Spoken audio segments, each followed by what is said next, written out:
badan sog'ligi, jasad quvvati, musibatlardan omon bo'lishlik kimga yoqmaydi? Aql rohati, insonning ko'ngli keng bo'lishi, kasallik kamchiliklardan omonda bo'lishlik kimga kerak emas? Qalb xotirjamligi, go'zal dunyo matosi, musibatlardan nari bo'lishi, baxtsiz hodisalardan omon bo'lishlik kimga yoqmaydi? 10 tasini sanadik. Mashaqqat va fitnalardan omon bo'lish, foydali yomg'ir, pokiza ekin, solih farzand kimga yoqmaydi? Halol moli dunyo, keng rizq, xatolarni o'chirilishi, hasanotlarni ziyoda bo'lishi, darajani ko'tarilishi va alal oqibat Allohning didorini ko'rishlik kimga ham yoqmaydi?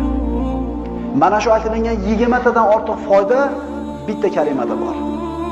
Astagfirulloh va atubu ilayh.